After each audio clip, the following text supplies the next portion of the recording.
Welcome to the No Clue Podcast. I'm one of your hosts. I'm Tyler. I'm Mike. And we are back. Free agency is in full effect right now. Obviously, we got to start with the biggest move. There's a good amount. There's a decent amount of big moves. Yeah, but Paul George to the 76ers is the move that they have been alluding to for a while, and it finally has happened. So, what's your thoughts? First reactions? It's wild how much the Clippers gave to get Paul George to let him walk 5 years later. Yeah. But honestly, it is a good fit. Like just thinking about how it would work, how it could work. Yeah. PG teaming up with Maxey, who they re-signed for the future. Embiid, who's likely not going anywhere, especially now that the front office is showing the aggression to go after the championship. Yeah. Yep. This to me is as legitimate a co-star as you could give Embiid. Yeah. And to me, they're now they're a championship contender officially. Yeah. What are your thoughts? I'm not as positive about the fit, but on paper you just can't deny that they're a championship level team. Paul George is one of the best complementary players of our lifetimes. He just seems like that's why every year he's on the block, because this is so hard to even imagine a team that he couldn't fit in with in some way. It's going to be exciting. But this to me is a more natural fit than Kawhi Leonard just wanting to play with him. Yeah. That's for sure. Yeah. A lot of people were delusional thinking the two wings, they're going to lock everyone up, and it didn't work at all. No, it didn't. And it's nice to see Paul George completely flip that and say, I'm going to a team that's lacking at my position. Yeah, and in the Clippers case, the defense worked, but the offense was never there because they really never did anything else positive to the roster until last year to really fix the offensive side. And this team, this Philadelphia team, they already have the offense kind of is nice. They just are missing that guy who can really get their own shot other than Embiid. Yeah. And they are definitely missing a defender and probably a ball handler that is more steady than Maxey, which is, Paul George can just do everything, which is, I think he'll have to do a lot of stuff. Is that where some of your hesitation stems from? Because you said you're not as high on it as, you would assume, and as it is on paper. On the fit itself? Yeah. What's your beef here? I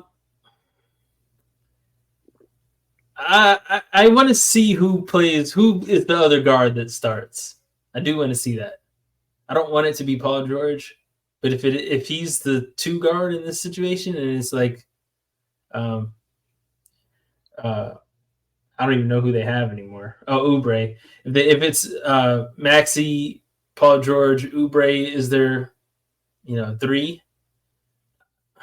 I don't know if I like that. I don't know. The guard rotation is going to be the weird thing for me because they lost a lot of guards with this this move. See, I think it's going to be like the Bucks, where the regular season doesn't even matter. They're a playoff team now. They played really well without him. Yeah. So now with him showing up, they're going to be an elite team, especially just in the regular season. Yep. I worry in the playoffs, specifically the moments we've been critical of, where it's Maxey not kind of making the right decisions. Yeah. To me now, you put more pressure on Maxey to play smart. Mm-hmm. Like, that's going to be the biggest thing Maxi's going to have to give them as the third guy is, like, smart basketball is we're going to have to rely on him as the main guard on the team. Yeah. And based on how they've played, like that, it's not going to go well. Yeah. Even if Maxey gets better.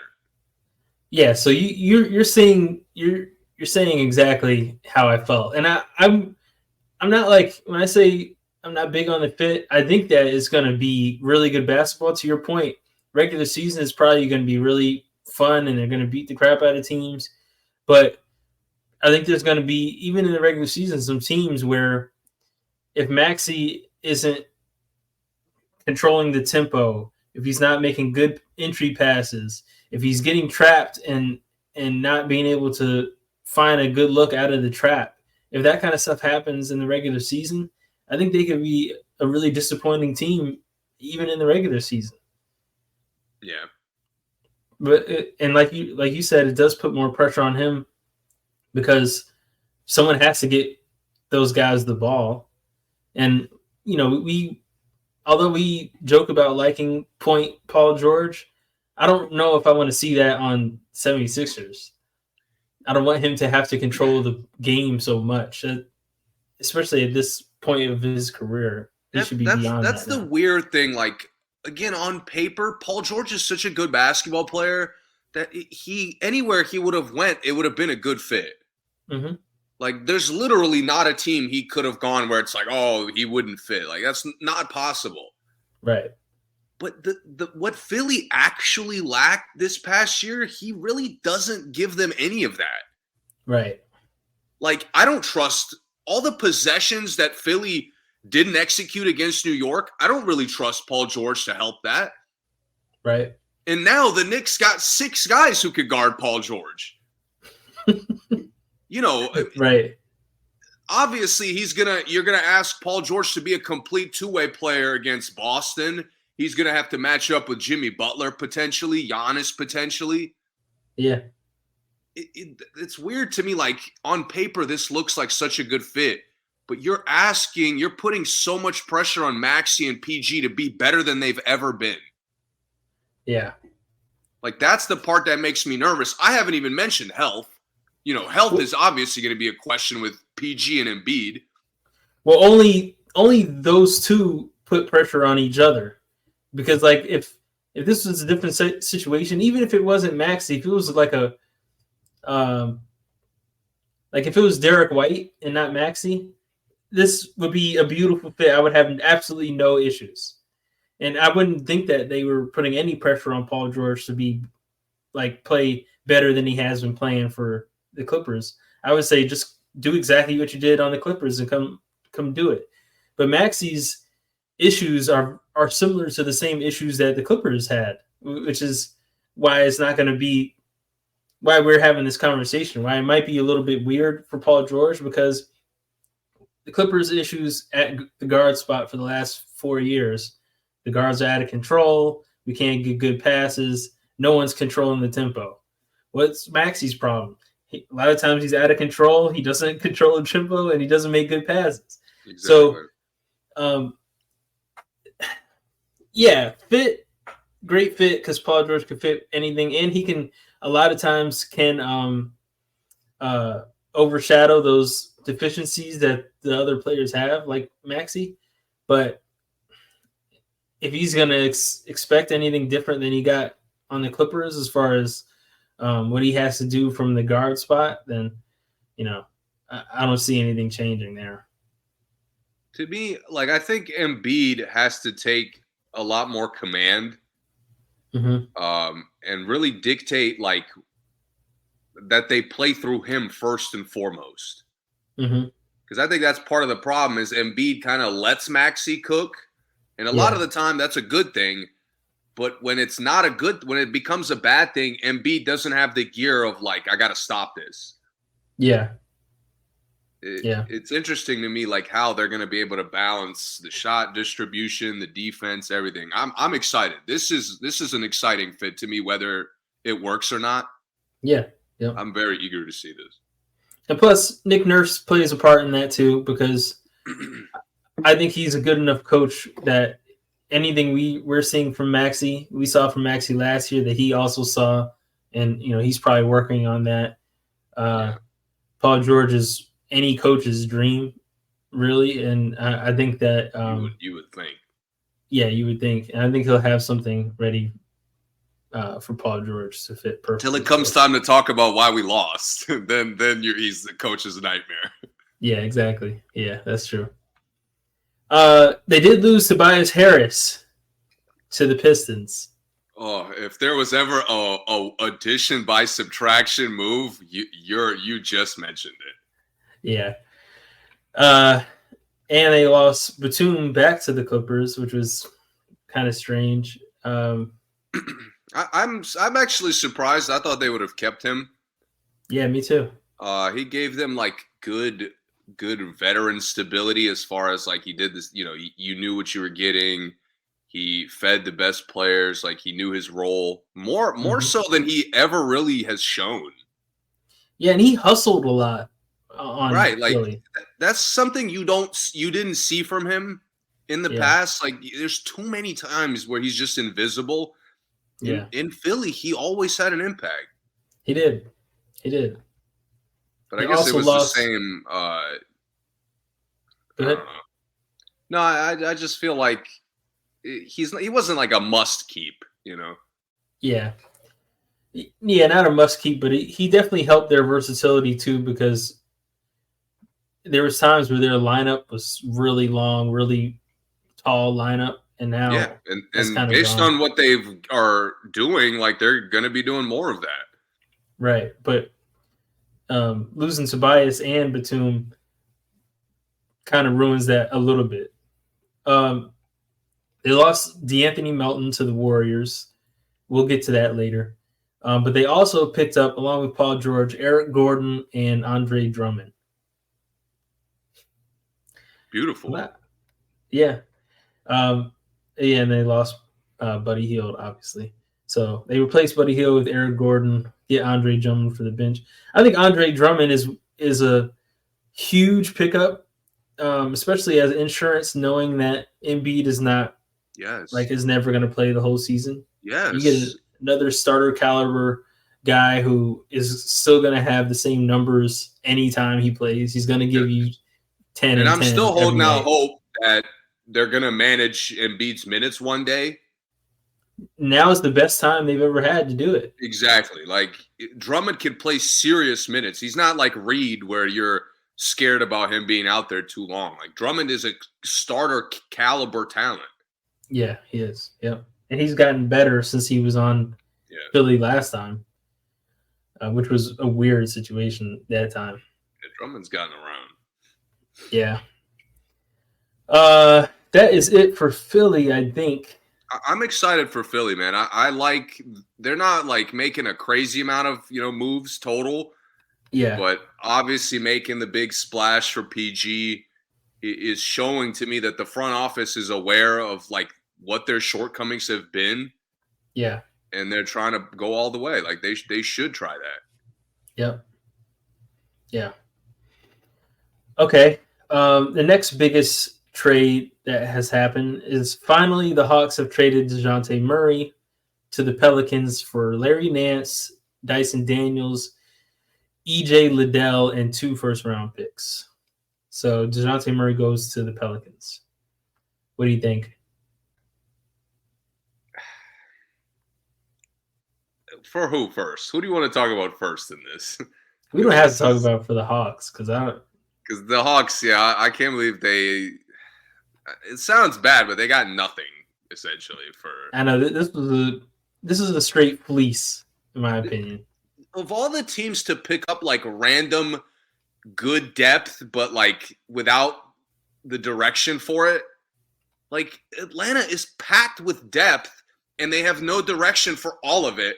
And they add more depth with more with just still the same lack of direction. It's infuriating. Yeah. Larry Nance does nothing to your play style as a franchise. Dyson Daniels does nothing to your play style. I don't know if I've ever even seen EJ Liddell play. No disrespect, but I don't think I've ever even seen him play. And then the 2 first-round picks. Trey will pass him the ball, but like it won't matter. I know.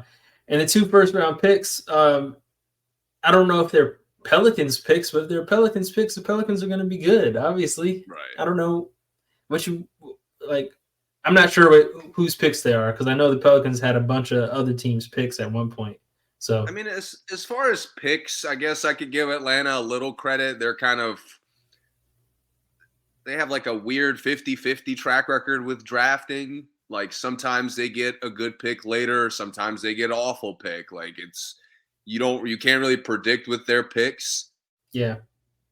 But to not get like any serious depth, like I mean like meaningful improves your team depth, not just fill what you have. Yeah. This is just sad. I mean, I think I would have rather just take 3 first-round picks than Larry Nance, Dyson Daniels, and EJ Liddell. I mean, I like Larry Nance, but yeah, I'm with you. I mean, Larry Nance and Trey is going to be just fine. He's going to be awesome. He's perfect, a perfect Trey teammate. He's going to be awesome. This could be Larry Nance's best year, easily. Yeah, it could. Yeah. I mean, health has been his biggest, thing that stopped him. But if he's healthy this year, the lobs, the assists, the shot attempts, yeah, like similar to what Obi did in Indiana, like he could have that kind of arc. Yeah, he could. But the only reason why I said I'd rather just have 3 picks is because, like, yeah, we are we trying to win? We've gotten stuck on Atlanta already too long. They're not significant. For the Pelicans, like I said, this is a complete fleece. This is amazing. They might have the best starting 5 in the league. I don't even know who starts the center for them anymore because they lost Valanciunas, but they're top 4. Yeah. I don't know if I can name a better top 4 right now. It's just they didn't do the one thing they had to do, which is get a new coach. Yeah, it's too late. No. Ask Adrian Griffin if it's too late. Oh no! If they do the have a cold stretch and fire the coach, it's like you're starting from behind. There's a lot of free coaches right now. There are, and Willie should be one of them. I'm not too worried about that because I don't think they'll have a problem firing Willie in the middle of the season if they want to. The problem is he is good enough to get to the playoffs. But I don't trust. I don't have no idea which direction they would go if they fire him. And yeah, the Pelicans are going to be again like easy regular season wins. Yeah. But this is a team that quit in the playoffs essentially. Mm-hmm. They have no leadership, and Dejounte Murray doesn't exactly bring in leadership. No, that's a fact. He does not bring in leadership. He kind of just, jumps onto whatever you got. Yeah. So, who was a disgusting guard we watched in the playoffs? CJ. CJ was as disgusting as essentially any other guard that was in the playoffs. He might have been the worst guard in the playoffs. He might have, Garland competed, but yeah, that's fair. Yeah. And you add Dejounte to that. Now it's 2 guys, neither of which I want to play the 1. That's true. And I like Dejounte at the 1 though, but I understand. I can live with him playing it, especially because he's more 2-way. But both of them get in this they don't play the 1 well. Yeah. They don't have a good feel for distributing, shooting, the balance between the 2, getting others involved. They don't do any of those things enough. Mm-hmm. And you just combine it, and all I can picture is Bradley Beal and Devin Booker, where it's alongside KD, they look stupid because they do the same shit. I'm zagging on this one because I think this is going to be really good. That's fair. And I don't think Dejounte Murray. I think he's a good point guard, but he just hasn't had the chance to really show it lately, at least, especially not in Atlanta, because there was just a much better point guard on the team. So, like, in comparison, Trey is always going to look So when you better. say that, you mean like what he looked like on the Spurs? Yeah, but the Spurs were terrible. But like that was the example where you were believing that Dejounte is a good point guard. No. Well, not like how he played on the Spurs, but certain things he did for the Spurs, and even when Trey was out for the Hawks, that I thought was good, but he just hasn't had any talent around him before, ever. Even on the Hawks, when Trey was out, who was the next best player? Bogdanovich? Somebody who wouldn't even like play on this Pelicans team? Yeah. No. The talent is much better. I'm with you on that. But I'm saying that to say I think that he has an opportunity now where when he drives, there's going to be someone open that can score. Every pick and roll he has now, there's going to be someone who can score, who can catch a lob, who can get him open. I think he's someone who does manage tempo really well. Like when it's time to play fast, he can play fast. When it's time to slow it down, he can slow it down. I think that's something the Pelicans have been desperately looking for. Now, if he's like a good pass and like go run a play kind of person, I'm not really sure if he's that. But I don't really know if the Pelicans plan on doing that or even need to do that with the talent they have. At least, like I said, at least they're starting 5. You're right on I'm completely with you that the Pelicans are so much, just as a roster, they're much more ready to actually contend. Yeah. Like just where they are as a team is closer to a championship than Atlanta, for sure. Mm-hmm. But it's the same. You're going through the same like idea that we had when he came to the Hawks, where he's coming in. The Hawks aren't as good as the Pelicans, but that as like just take the teams aside. The fact is that Dejounte did not consistently do anything to help the Hawks win. Okay. Like he's supposed to come in as an elite defender. He regressed. He came in as an elite playmaker. He regressed. Came in as a high-level scorer. He got better at scoring, but like ruined his shot selection. So I don't really know how to give credit to him.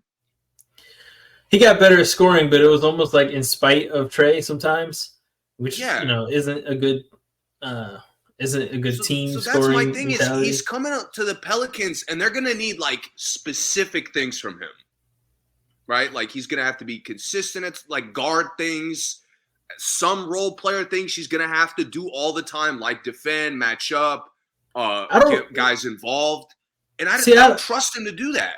I don't think he'll have to be consistent at those things.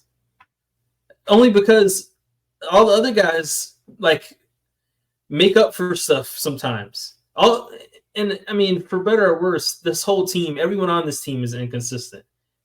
Zion, Ingram, CJ, Dejounte, all those guys are inconsistent. But that bothers me that you're adding a fourth guy that's like just like the other 3 guys. I don't think he's just like them, though. You can make a case he's better, but it's the same. I have the same doubt where he's liable not to play his best. The difference, I guess the difference for me is those guys, their toolkit makes them inconsistent. Dejounte is just pure in his head being inconsistent. Those guys completely fair. Yeah. Yeah, like Zion, one night Zion will shoot great. The next night Zion is airballing free throws. Ingram, sometimes he looks like an elite defender. Sometimes he looks like he's aggressive. The next night he just like disappears on the court and he's supposed to be the best player on the team. And CJ can be the best mid-range shooter in the league and be like, the most inefficient scorer in the league the next night. But Dejounte, all Dejounte needs to do is what he can always do, which is play, manage tempo, and pass, and get to the basket. And I think he's someone who will fix their nightly issues sometimes. Like this is not a good comparison, but I'm trying to think of another way to say it. But like how we said that Paul George is so good, because he's so good, a lot of times he can just fix certain issues teams have. I'm not saying Dejounte Murray is that good. But I'm saying I thought that about Dejounte until he got to the Hawks. But even when I said that the Hawks needed a two guard, as soon as they got Dejounte, I was saying he's not really who I thought would help them. They needed someone who was like really could just score. And Dejounte is really not his game. I think on the Hawks he was never able to play his game. But I think on the Pelicans, this is the perfect team for him to just play what he likes to do, which is dribble and make plays. I don't think he'll have to. I hope so, man. I just don't see between the four of them, like somebody's gonna have to sacrifice. Should be CJ because he was doing it. I don't even think it's a sacrifice because CJ wasn't playing his game last year either. He's been doing stuff he shouldn't. I'm worried they're going to have two talented guards, neither of which are playing their best, just like Atlanta was. And it's the same, like maybe the coaching isn't the source of the problem, but the coaching is also not it's not offering any solution. Well, we know coaching was a problem in Atlanta. But that's why Atlanta, like no matter, again, they didn't make the Pelicans level roster improvements. Yeah. But no matter how much they try to improve the roster, it didn't show. Because like the two guards aren't maximizing anything else. And that to me, you had Zion is a wild X factor because who knows if he's healthy, what they look like. Yeah. I like how exciting they look with him, not even just him. But to me, like Ingram and CJ have been such inconsistent scorers. Yeah. That it's going to be the same situation where they're going to need Dejounte one night to take all the shots. Another night, he's going to have to make all the plays. The third game, he's going to have to defend the best player. Meanwhile, Dejounte, because he's trying to do everything, he's doing nothing well. Or it's just very inconsistent, just like the other guys. You know what I mean? Yeah, I think what you're saying is fair. I don't think it'll be that difficult, but like, it is do you fair. think they're a better playoff team like now with Yes. the Dejounte pickup? Yes, absolutely. Yes. Only because I think Dejounte doesn't have I think he has more of a combo guard mind than CJ ever has. I know CJ has played point guard in his lifetime, but in the NBA on this team, he could not like get guys involved and score. It was like quarter to quarter. Oh, I'm passing this quarter. Oh, this quarter I'm taking 10 shots this quarter. And that's how it looked and that's how it was. And he was very easy to defend because of that, because you knew he really wasn't looking to like pass.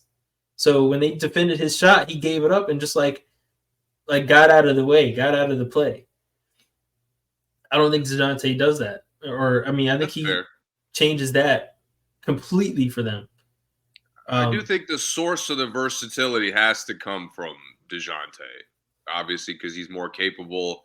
And it's just we've seen it look bad with CJ. Yeah, and plus I think Dejounte is a better breakdown player where, you know, sometimes Ingram will try to ISO and Ingram takes a long time sometimes to ISO, and when he doesn't have it, he passes it to CJ and CJ just like launches it. I think Dejounte is one of those guys who, hey, you give it to me with 6 seconds, I'm going to go make a good play or get a good shot off, whether it's for me or someone else. And CJ is not. They haven't had that. My thing is, you know, assuming, let's just say they're without Zion, because that could happen. Yeah. Ingram and CJ couldn't get a fucking layup in the playoffs. Yeah, like, I know. DeJounte has the size and the scoring package to attack the basket. Like, we're not settling for jumpers all day like CJ and Ingram are liable to do. Exactly. So this is another Paul George. Like, it's an automatically great pickup, especially you didn't really spend that much. Right. But I worry about like the playoff matchups, you being able to execute in the fourth quarter and get good shots. Mm-hmm. Those are the things like Dejounte to me just joins that struggle. I don't think he fixes all of it. Mm-hmm. And hopefully I'm wrong on that. That's fair. You got it. Maybe. I think it's very possible, but I'm choosing to be positive this time. But I really don't know who they have starting at the 5. This is a team that though, matters. like with Philly at full health, you know, regular season is going to be tough to analyze them. Yeah. The Pelicans, every game is going to matter. Like them at full, they need to get as much games with the full roster as they can, especially the 4 main guys now. Like they gotta build that chemistry, and it's gonna translate if they do. Mm-hmm. I agree. I mean, you'll notice 20 games in, you'll know exactly what you're gonna get. Like, hey, maybe the stars align. You know, Zion has a healthy year, and they're ready. I definitely could see that. Mm-hmm. And Ingram has to have a healthy year too, which is another. Yeah, their organization just needs to be healthier. Yeah. Next huge, massive trade: the New York Knicks have traded for Mikal Bridges. They traded Bojan Bogdanovic 4 first-round picks: 25, 27, 29, and 31. A Bucks first-round pick and a first-round pick swap in 2028. Bucks first-round pick is 2025. The Knicks heard me. The Knicks just went all in on Villanova. They heard me. That's what I've been asking for. Yeah, I love it. I mean, I was joking. I did not actually think they needed to add Bridges. Like, to me, the 3 guys they already had were good enough. Yeah. As far as having Villanova players. Yeah. But the chemistry boost is undeniable. The chemistry boost, the versatility boost, and they managed to keep OG Anunoby, which was amazing. And they listened to something I've been asking them to do for so long. Trade your picks. The Knicks have been the worst drafting franchise in the league since for like the last 15 years. Let them go. You're not using them right, so just give them up and get something. Yep. And they did they're using their picks, like using too many picks for Bridges. I can only accept that if you're bad at drafting. Yes. But knowing that you're having looked at your history of drafting and looking at the roster you have, I mean, this is exactly what you should be doing. Porzingis may be the best draft pick they've made in our lifetimes, and they couldn't even keep him more than 2 years. Yeah. So, like, let it go. Yeah. Especially him being young, especially knowing he's with his boys and, you know, somewhere he's going to be happy. It's not like they traded him, not like he's in, like, Utah and they traded all the picks. He's somewhere that, you know, he's going to like and he's used to, and it's going to be fine. Sure. But as far as on the court, perfect fit. Yeah, it is. Absolutely is. Because he's coming in as like the at best third best player. Yeah. Like, that's perfect. I hate him. I think everybody would hate him as a number 1. A lot of people would hate him as a number 2. But number 3, number 4, like, he's the 4th, 5th best starter. Oh, you're fucking set. Yeah, he's a perfect number 3. Absolute perfect. Like, you're bringing him back to his peak Phoenix days where he's one of the best defenders, and he's giving you just efficient scoring because he takes great shots. He does. That's really what made him look not as good in Brooklyn is he's not really a guy who should be creating his own shots all the time. He's not. And that's okay. Yep. And he really isn't someone that you want, like, having to guard a lot of guys all night, like being he's a good primary defender, but he's not a stopper. Like it's two different things. So when he was on the Nets and he had to be the guy who had to check the other team's guy all night, that's really not even his game as a defender. He's not a toe-to-toe like matchup guy. No, he's not at all. So, but when his role is just to kind of like be a tough assignment for somebody, he's one of the best players in the league. He's one of those accelerated role players, I like to call. He's an elite 3-and-D. 3-and-D to the max. And McKelvey. He's got like he's a role player that's capable of being an MVP in a series. Oh yeah. Yeah. Like that to me is probably the highest regard you could have for a role player. Yep. So now the Knicks basically kept most of their nucleus. Hartenstein, big loss, lost Hartenstein. Big part of the run this year. That was tough. That was a big loss. Lost Alec Burks, I think. And we're okay with that one. Yeah, Heat signed Alec Burks. Yeah, so they're tough, man. They're going Randall all in. Coming back. Who's the starting five to you? I imagine to the bench. I imagine. See, the question is like, if Robinson is healthy, is he going to start?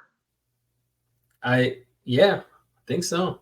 I would probably keep Randall at the 4. I really don't want Randall matching up with the elite centers. Right. But to be honest, he's held his own. Just kind of thinking in moments against like a Bam or even like a Brook Lopez. He's not. So has OG. When OG switches to bigs, he can handle it. It's interesting to see how they go small. So maybe I would go Randall at the 5, OG at the 4, Bridges at the 3, DiVincenzo at the 2, Brunson at the 1. And Hart, 6-man. Hart and Robinson off the bench. Yeah. Because Robinson, even if he's healthy, you just can't play him big minutes. Like you're gonna fucking hold your breath every time.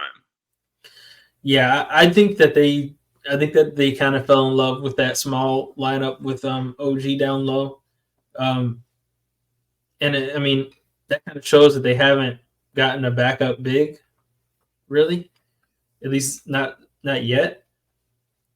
So I think you're probably right. I think that is what they're going to do. Randall and OG down low. Hate to see Hart come off the bench, but it is what it is. Oh, it has to happen. Because more so just because DiVincenzo showed that he's good enough to be a starter.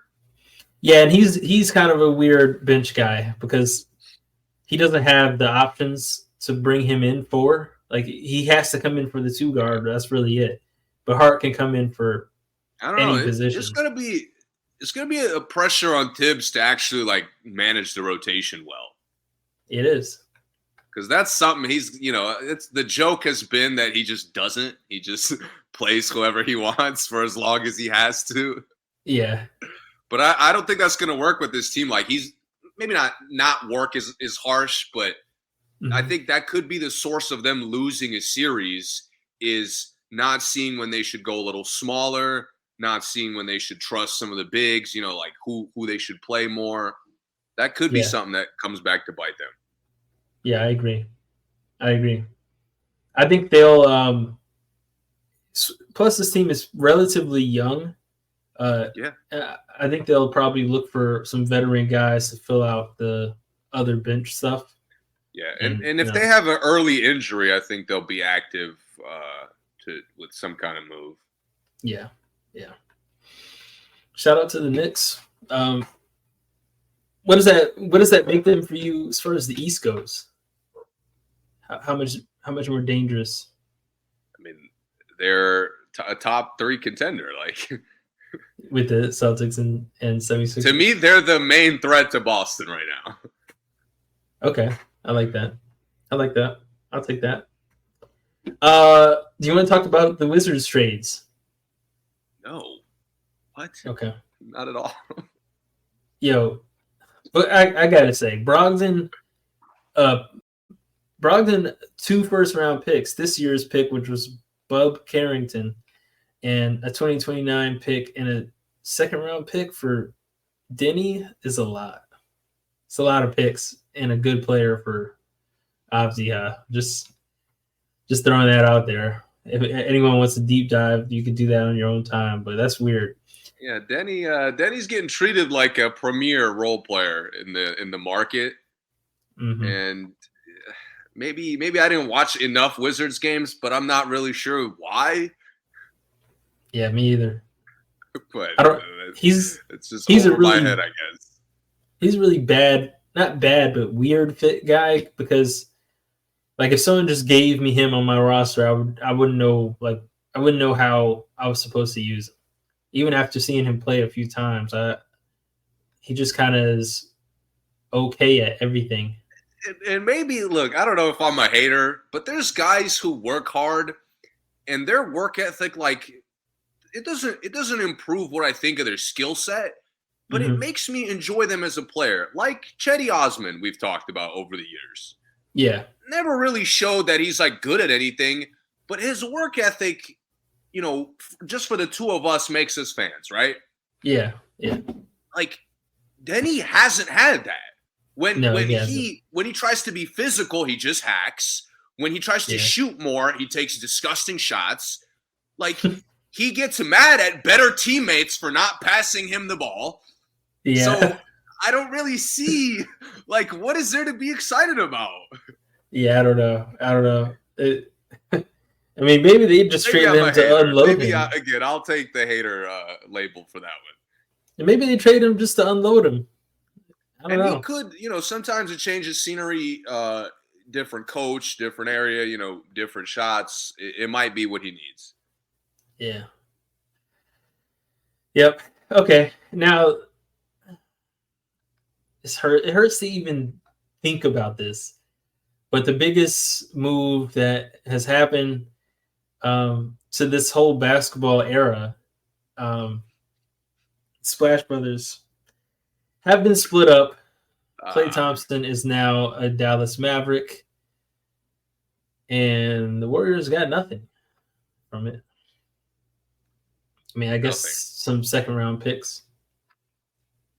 If I asked you, what was it, 4 years ago, like the core is breaking up, and at the time it was like there 5-6 guys that were just so good. Yeah. Just to make sure we're on the same page. Steph being number one, but then Klay, Wiggins, Iguodala, Draymond, and Looney. Yeah. And I'm missing Poole, I guess. So 7 at the time. Right. Yeah. You knew like Iguodala was first, Looney would probably be second, whatever. Did you think the last guy to survive besides Steph would be Draymond? So that's a loaded question because if you're asking me based off their value, I would have said yes because I don't know who really would want Draymond. But if you're asking me based off their loyalty to the team, then I definitely would not have thought it would be Draymond. Does that make sense? Yeah, that's what makes this so like silly almost. Yeah, because like I knew Draymond's market has never been that great. Because I even remember the few years they were like, "Oh, he's going to go to Detroit because he's from Michigan and they're going to take him." And Detroit was like, "No, no." It takes a lot for Detroit's overpaying bums to get buckets for them next year. Yeah, so exactly. When Detroit is saying no, you have a problem. Yeah, so as far as market goes, I never thought, I definitely thought Draymond would still be there. But as far as loyalty to the team, man, Klay, can't believe it. But, it is what it is. That's how the money goes. It is a money game. It is a business at the end of the day. Klay's been in a weird spot over there. Mm-hmm. And I wonder how much of this, because he's been frustrated for the last couple years. Yeah. And some of that obviously is him not playing, as well as he used to. But some of it seemed to be from things Steve Kerr was doing. Mm-hmm. And I wonder, we've complained over the years how Steve has been slow to trust the young guys. Yeah. And at a certain point, it hasn't even been slow. He just hasn't. He's just stubbornly chosen not to. Yeah. But to me, the one area where he did, to a fault, was benching Klay. Mm-hmm. And it was always, there was never an attempt to help him play better. Right. It was Klay is the guy who we're going to use to start subbing in the young guys more. Mm-hmm. You see what I'm saying? So I wonder what has been his perspective with the frustration. Kerr has this arrogance that he knows how to unlock guys. And now he always has had the arrogance. Mm-hmm. And now we're seeing last 3 or 4 years that is just completely false. Mm-hmm. Because they couldn't figure out Oubre, who I thought was an easy unlock guy. Couldn't figure it out. They're the only ones, by the way. Oubre's been great everywhere else. Everywhere. Literally. Everywhere. And he was just really good right before he came there. So it looked like it was going to be great. And he was absolutely terrible on the Warriors. I think most people even forget he was even on the team. He was so bad. Yeah. They're just oh, I forgot. He just had a missing year. They thought he was overseas for a year. No, he was just sucking on the Warriors. Yeah. The D'Angelo Russell situation, I don't think that was ever something he was planning on doing. But I was going to say someone else big. Obviously, the Kuminga situation. He thought he knew how to motivate Kuminga. No, they had to basically have a public fight about it, back and forth with the media about it for him to realize that Kuminga should be one of the best players on this team. Oh, DiVincenzo. They tried DiVincenzo for a year. He could never figure out what DiVincenzo's role was supposed to be, and then he goes to the Knicks and he's the second best shooter in the league. And Tibbs is not exactly putting him in winning positions. No, he's just letting him play his game. Thank you. It's that simple, and for some reason on the Warriors, it's not. And now with Wiggins had one good year, and I understand Wiggins is going through some family issues, family health issues. I get how that could weigh on you, but Wiggins is not. He's not helping them. Did they sign him yet? Wiggins? Yeah. I think he's signed. They're trying to trade him, right? Are they still doing the whole keep him from Canada thing? Yeah. They couldn't do that if he was unrestricted. So I don't know, man. RJ Barrett said it was a team thing. He was Wiggins was training, ready to go. We were talking to him he was ready to go, and then a couple days before, the team was he's not playing. Yeah. No, I'm saying they are still doing that, but they couldn't have done that if he wasn't signed long term. But my point is what are we fucking doing? What's the struggle here? Trying to trade him, I guess. He was in the package for Paul George. We already waited and let Wiggins just play, ruin his value the last 2 years. Right, and that was something Kerr acted like he was going to figure it out with Wiggins, and he just hasn't. Remember, his best game of the season was right before the deadline. Yeah. Come on, Steve. What are we doing? We're seeing he doesn't have that power that he thought he did. And now with Klay, I don't even think that I don't think it had anything to do with trusting the young guys. I think it was more of let's see if this will get Klay back on track. If this will motivate Klay. He's trying all these things, and it doesn't seem like there's any actual communication going on there. even lately with the other guys, it seems like Kerr is kind of more distant from them than he used to be. At least the first year. The Moses Moody situation was like as blatant an example of this as we've seen. Yes. Where the guy literally validated him on the court. Like, you should play me. I'm helping us literally win. And Steve said, nope. Yeah. And then immediately, actually, I was wrong. I should have trusted you. Like, you lost me, bro. Like, it's too late now. You clearly don't have the power, like you said. You don't have the pull. You don't have the ability to coordinate those things. Yep. And the decline has been on display, man. We've talked about it for 2 years now. Yep, and I think Klay is just the guy who he has options. He's someone that is good enough that could go somewhere else. His fit probably is the best fit out of everyone else on the team. He's just pass him the ball and let him hit threes. He's the easiest fit, 3-and-D. Yeah. The best 3-and-D player maybe ever. So we probably didn't hear about like half the places that wanted him just because he's looking for a contender. Yeah.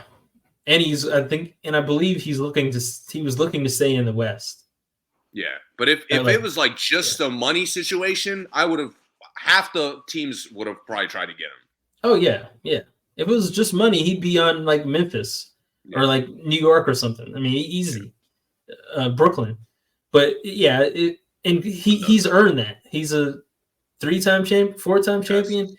Yes. He's earned that. He can pick wherever he wants to go at this point, and he doesn't really need the money. I think it was just a fit and a happiness thing at this point. I know people say it was about money. The Warriors couldn't offer him the money, but like maybe that would have been like the astronomical number he would have needed to stay there. But I mean, he only got $50 million for 3 years. Yeah, no. Tobias got $50 million for 2 years. He obviously wanted to leave. Yes.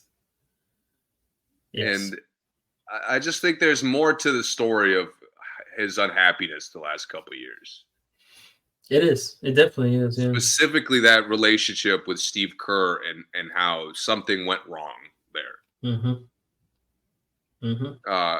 But what really frustrates me is another offseason. This is our third offseason, I believe, of the Warriors sitting there sucking their fucking thumbs, doing nothing. Yeah. I mean, since the Wiggins D'Anthony Melton, good pickup. Buddy Hield, good pickup. Who's rebounding, guys? Is anybody going to fucking rebound? Slow-mo? It's like, the front court has been a disaster the last year and a half. Yeah. And we're still investing in fucking guards. I mean, it's stupid. I think the weirdest thing is them not them being so against fixing their versatility. Maybe not fixing it, but making some moves towards being more versatile. Like, hey, all our centers can't only be like lob and garbage bucket guys. Like maybe we could get a center that could stretch the floor a little bit. Or imagine they got Valanciunas. They would be almost complete with just Valanciunas. Yep. Their own play style is literally, if we get some bigs who work hard, we're set. Like even with limited talent. Yeah, but they're going, running back with Davis, Trace Jackson Davis, and Looney. Good luck. I mean, Looney is 40. I know he's not literally 40, but he lost his job essentially. I don't know how. Yeah. I mean, you only got worse rebounding when you stopped playing him, but I guess he wasn't doing something right. That was weird too. Which this whole past year for the Warriors, like I can't explain what the fuck Steve Kerr has been doing. Me either. And It's gonna be like a joke if we have to come on here at some point in the season and talking about another Draymond controversy. I'm telling you now, I will not even entertain that shit. It's coming. And they gotta stick by him now. I don't want to hear nothing from the Warriors about like, oh, we've had enough. Shut up right now. Like, there's no more perspective of you've had enough of Draymond's shit because he's the only guy you've bought into. I know. I mean, everybody else, Poole, Sia, Iguodala go to retirement, Looney go to the bench, Klay, you could leave because we're not breaking the bag for you because you're washed. But Draymond, yeah, keep the leadership coming. I wonder if they had traded Draymond instead of Jordan Poole. Like, I'm fascinated by that. I wish we could see that timeline. Yeah, I want to see that. I want Doctor Strange to open that up for me. I want to see that because I wonder what the team would be if any of the guys would still be there. Like, what would be going on? So, because it's interesting. The Warriors handled the Draymond Poole situation in every wrong way. Like, even how they anticipated it working out in hindsight was wrong. I know. Like, Draymond didn't learn. He didn't become a better leader. He didn't become more mature. And, Poole also fucking fell off a cliff leaving. Yeah. So it was like such an all-around lose-lose. And the absolute, those are bad, but the worst part is they traded Poole for Chris Paul, who they really couldn't even use. Who was like a complete waste of a trade. Why would you trade someone for someone that you can't even put in the game? Oh, man. So, that was bad. At this point, the Warriors, this is going to be their first year where they don't matter. Like, they're not a serious threat. They're not a serious contender. Maybe Steph backpacks them and makes them fun. You think they're done? Like, as far as moves go? They're done doing anything that like really moves the needle. I think they got something up their sleeve. But I say that every year and they end up not doing it. Exactly. So let's see the magic trick because I'm tired of fucking waiting. Yeah. Okay. Moving on. We could touch on CP since we mentioned him because that was a sneaky move. Yeah, Chris Paul, Warriors waived him and then he signed with the Spurs like 2 hours later, which was kind of crazy. I love it. You love it? Yeah.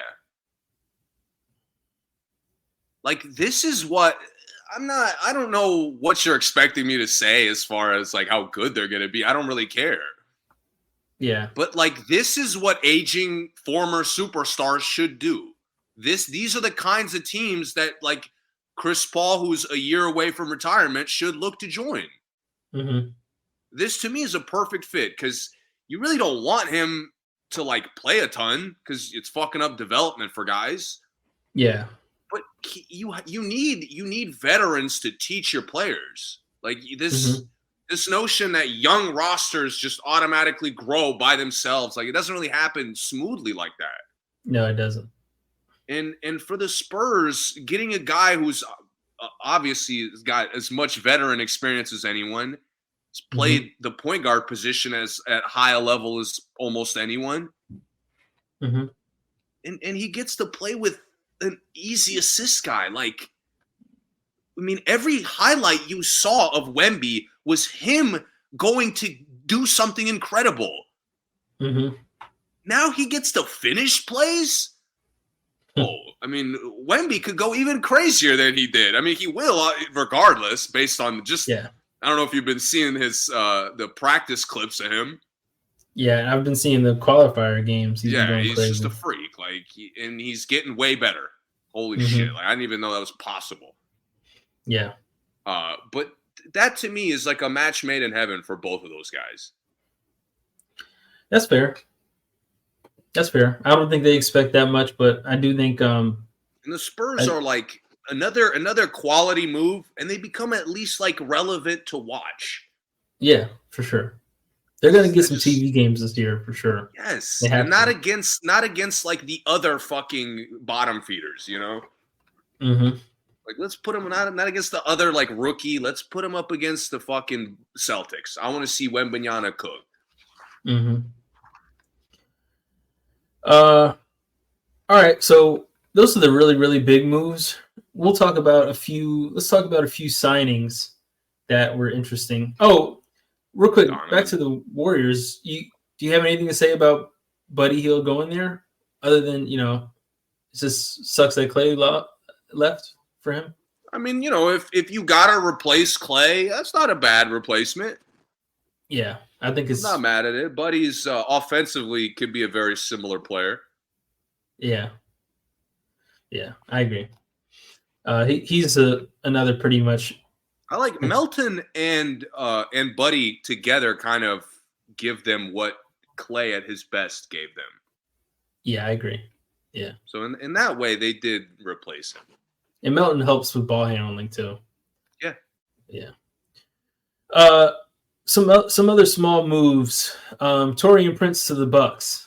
How do you feel about that? I don't care. Do you care? Be honest. Like, does that really matter? No. I was trying to figure out how it would matter. I was hoping you had a reason, but I can't think of one. The Bucks got Taurean Prince and DeLon Wright? Yeah. Okay, good offseason, Milwaukee. We're getting that rotation right. Yeah, I guess so. Good luck, Doc. Yeah. Clippers. Okay, the Clippers got Derrick Jones Jr. Good pickup. They signed Harden back, and they also got Kevin Porter Jr., who has spent the last 6 months in anger management, and sensitivity courses. And he was playing overseas for a little while, but they got him on a 2-year contract, which I thought was like major, like crazy. I gotta be missing case details because Porter Jr. getting signed before Miles Bridges is wild to me. But Miles at least was playing. That's true, yeah. Porter Jr. was like, I didn't think he. I mean, obviously, talent-wise, I thought he was good enough to come back. But it's kind of surprising, like, him missing a whole year and getting signed that quick. His last experience with Harden was him quitting, right? Was Kevin Porter Jr. there when Harden came to training camp fat and out of shape? Oh, to the Rockets? Yeah. I don't know. I feel like he was either there or I was like just about to get picked like the next year. I feel like he got traded there after that. That's because Harden has had it's been 2 or 3 years since the Rockets. Yeah, he had Brooklyn it's just 1 year. Interesting to me. I thought they got a moment together in Houston. Maybe, I don't know. Kevin Porter Jr. has had a very shaky NBA history, but I really like this for the Clippers. I actually like all three, believe it or not. Yeah, me too. Yeah. Well, you lose Paul George, so to me that now you kind of have to re-sign Harden. Mm-hmm. And Derrick Jones is obviously coming off his best year, so he's a good pickup. Yeah. But I like the excitement of you taking a chance. On Porter? Yeah, because Porter Jr. was really talented when he played. Yeah, he was. And to me, like, with this team, he's going to kind of go back to being a scorer, where in Houston, his development was a lot more of like an all-around combo guard. Yeah. Like here, they really aren't going to need him to do that. Right.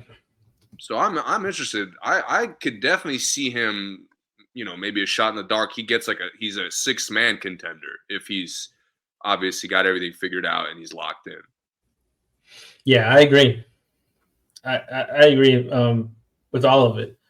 I'm curious to see how they use him because, to your point, the point guard thing might not have been working for him. But on this team, I feel like It's also, you got to remember that when he was playing in Houston, they were a joke. yeah, they were. Like Yeah. there was until the year he left. Yeah, but it's actually have promise. it's hard to like really gauge his trajectory just off of that first quality year. Yeah, because it's randomly just kind of offset. But I'm not giving up on him as a potential point guard. mm-hmm. But on this team, I just don't think he needs to develop that. Well, yeah, I don't think so either. And that's why I'm curious to see how they use him. Will they use him as a backup point guard and expect him to develop that?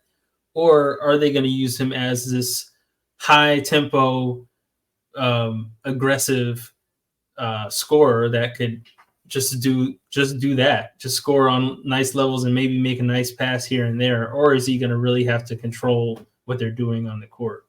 Yeah. Which with Ty Lue is just always kind of up in the air because he really doesn't seem like he has that much strategy most of the time.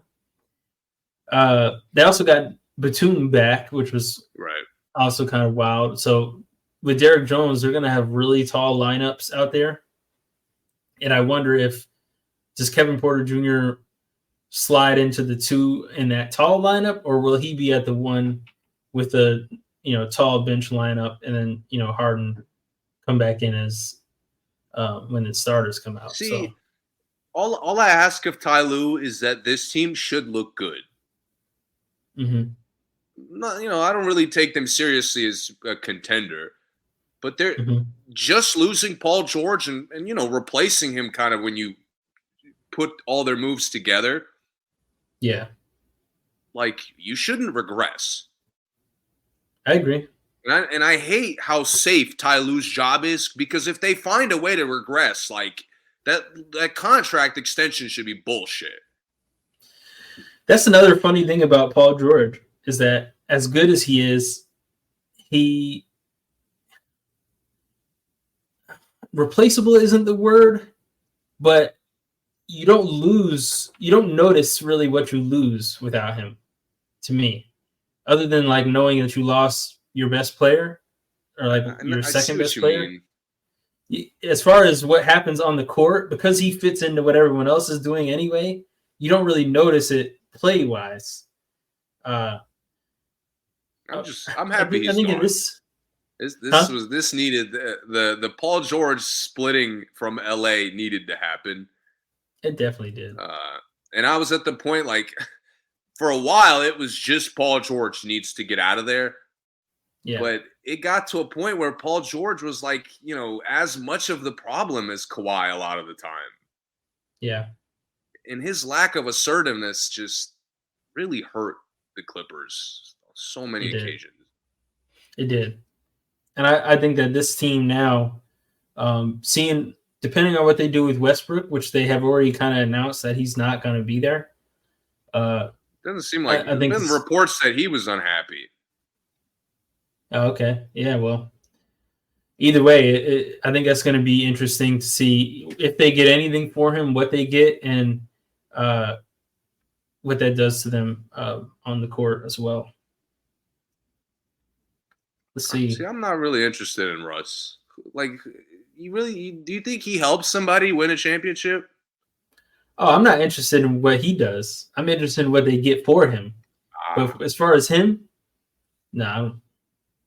I just don't think he's a good fit. Like, he's actually the opposite of a lot of the Bridges and PG, where Russ is kind of a bad fit everywhere at this point. Yeah, I think there's some teams that need what Russ does, but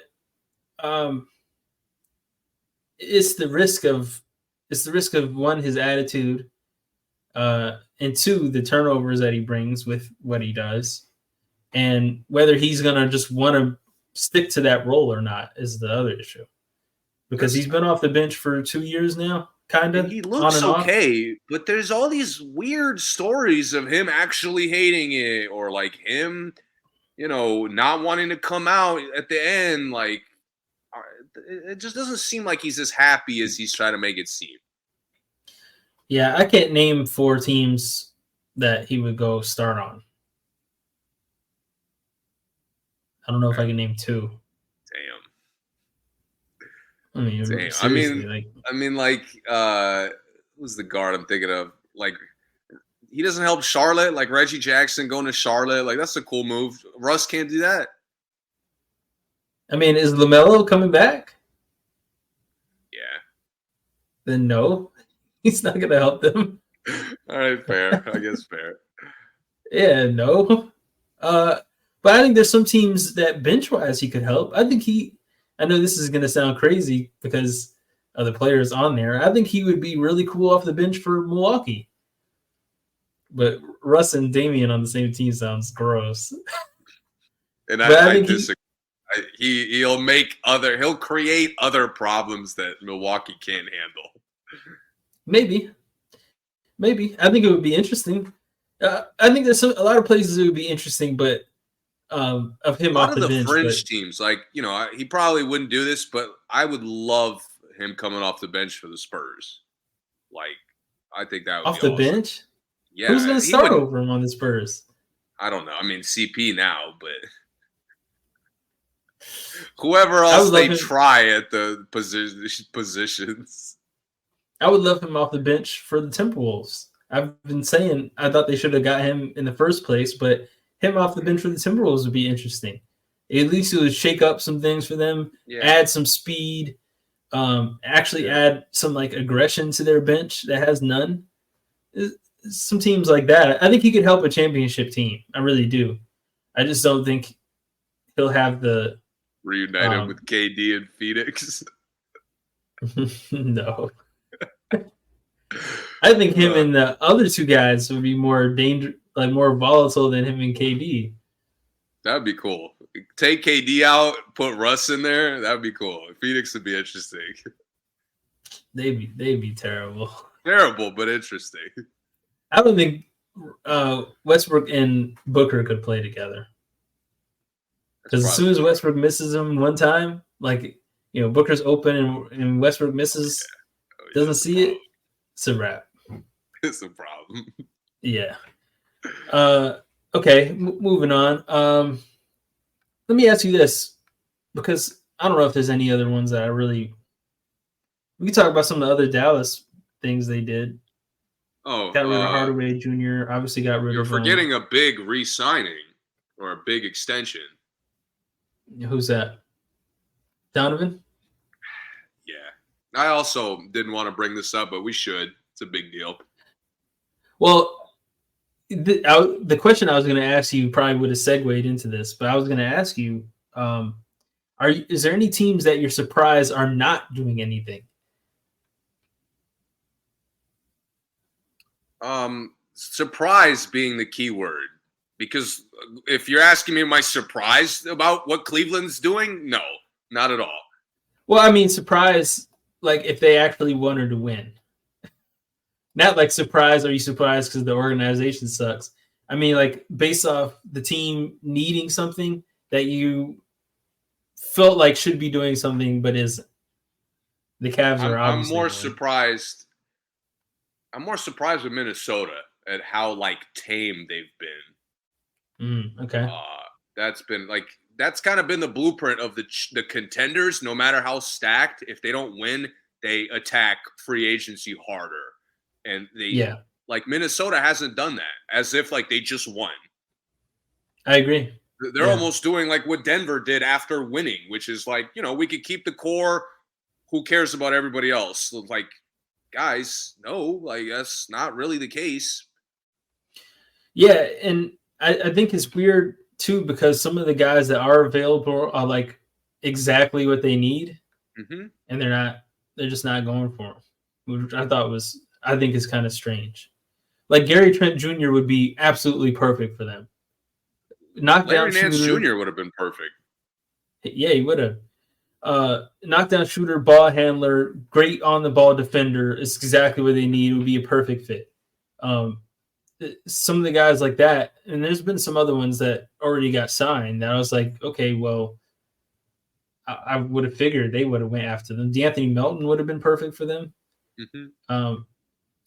Guys like that, because I don't think they need a lot, but to your point, Joe Ingles and PJ Dozier, who wasn't even in the league last year, Joe Ingles, who shout out I to don't know him how for much making his way longer back.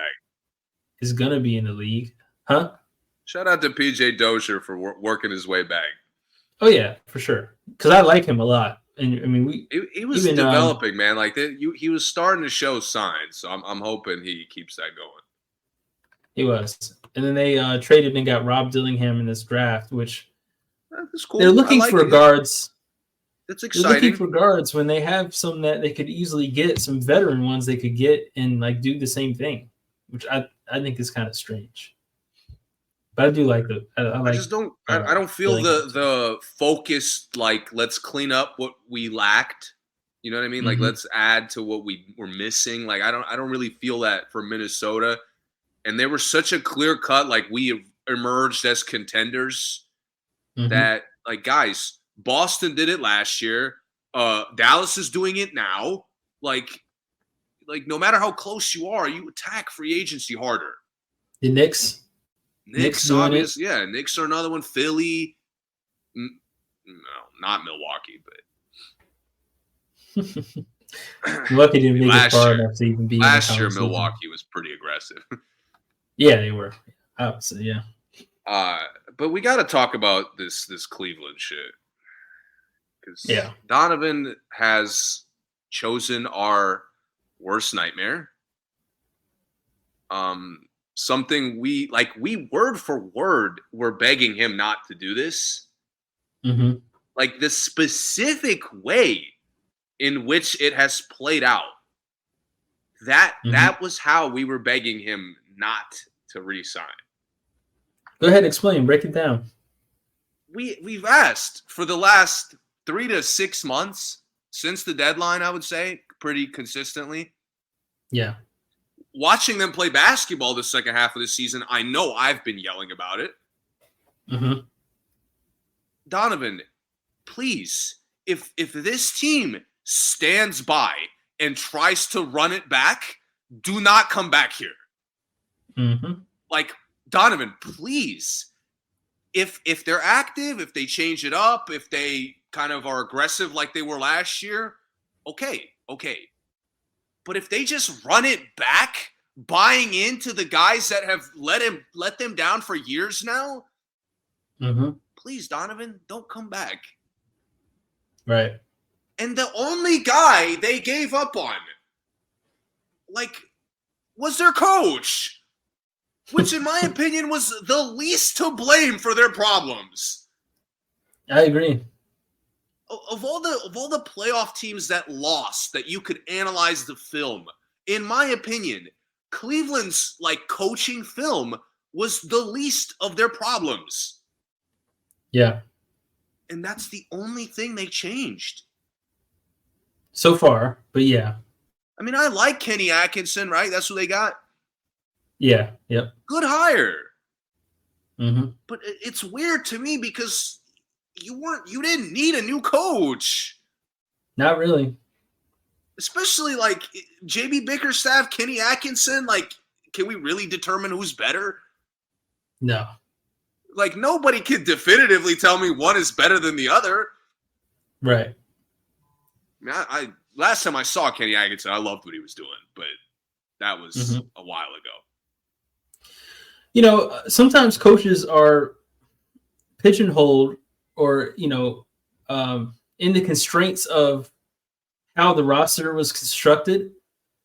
So, and it's so unfair sometimes. This situation, it is there's absolutely no performance bad enough that Darius Garland could have for it to be acceptable for JB to not play him, or to not play him 30 minutes a night. Thank you. And that's just because of how the roster is. The roster is weak. Exactly the same thing for Mobley.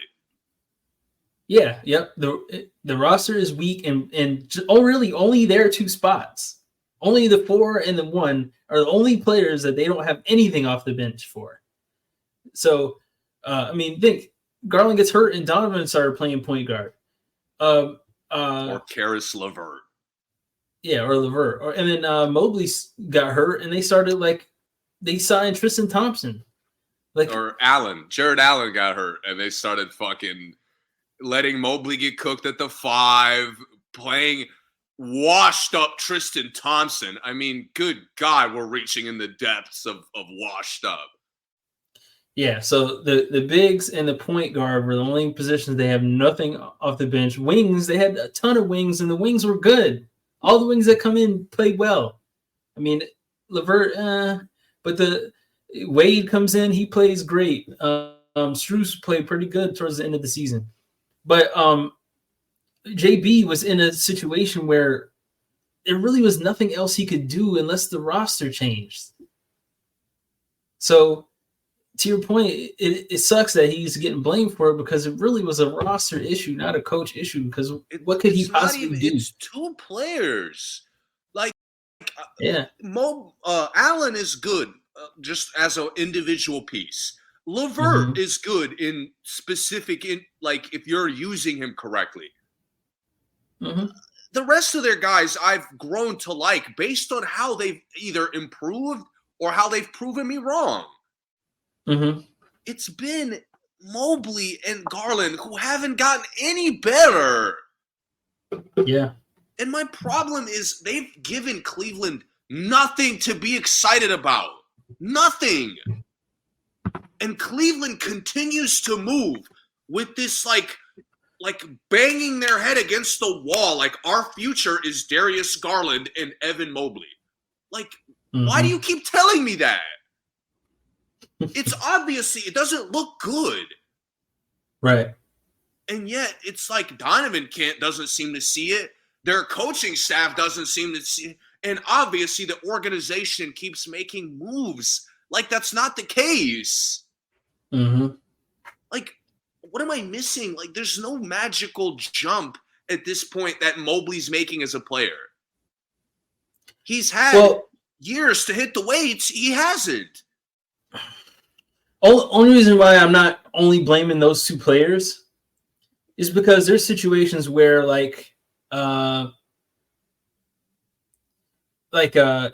they had a really, really good backup point guard, Garland would just play less. He might still start, but he could just play less, and they might be better. But in the situation they have, same thing with Mobley. In the situation they have, though, those guys have to play almost all night, especially Mobley. Only reason Garland doesn't have to play all night is because Donovan is so good. And Donovan is, that's why Cleveland's front office keeps it functioning as if they didn't watch the basketball. Yeah.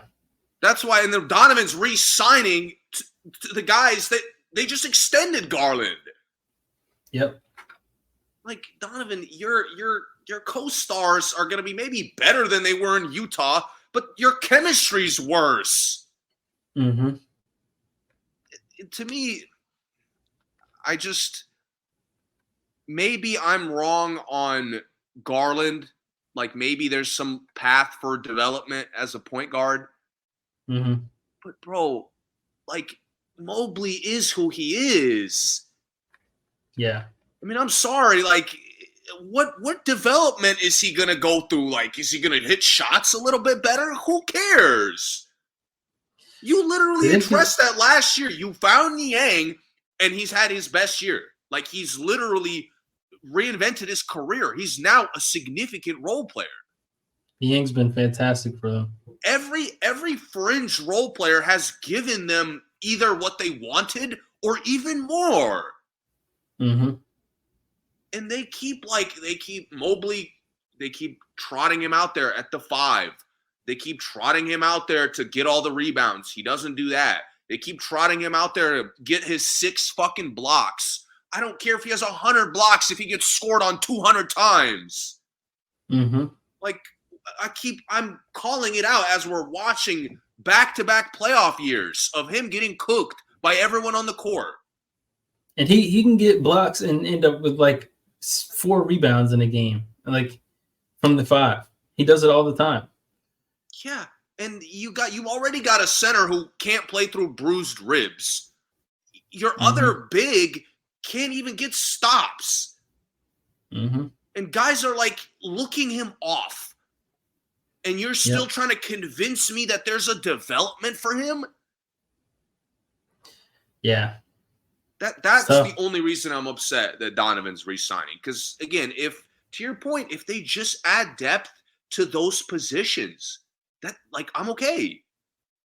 And they haven't. And they don't even really seem to be trying to. They have done absolutely no signings, no trades, no nothing. They're running it back. They're again, like we've been worrying. Our biggest nightmare about them has come true. Yep. I mean, literally, everybody else. Contract isn't even that crazy. I mean, it's $50 million a year, but it's not like weirdly showing loyalty to them. Yeah, exactly. Donovan, why? Right.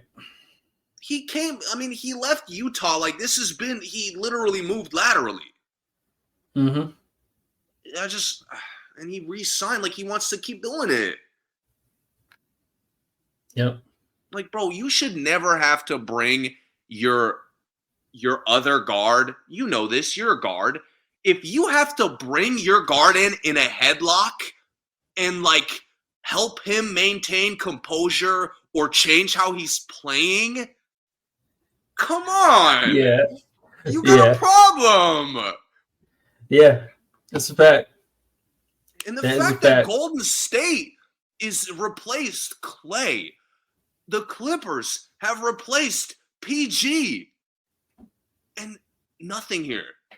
Both nicely, by the way. Nicely. Like we mentioned earlier, very nice. With lesser moves to kind of add it up to the same impact. Yeah. And Cleveland's sitting there doing the same shit. Yep. Is that the only team you're surprised isn't making moves? Miami, I'm a little surprised by. They picked up Alec Burks. And no, they got they had to re-sign people. I think they're still working with Kevin Love, right? They got Love. They got him back. Love. By the way, another guy that Cleveland just abandoned. Yeah, and that was bizarre. Still don't understand it. Heat got Thomas Bryant back too. Yeah, Miami's had a weird for off-season life cycle in our podcast time, I feel like.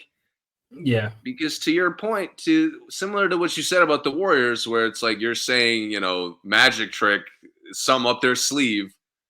Yeah. Miami has kind of been the same shit, where they keep acting like there's something up Pat Riley's sleeve, and I don't see shit. At a certain point, you got to show me the magic, or I don't believe in it. Okay. Yeah. I understand them more because of how unhealthy they ended the season. But it's only one guy. It's really Hero was unhealthy most of the year.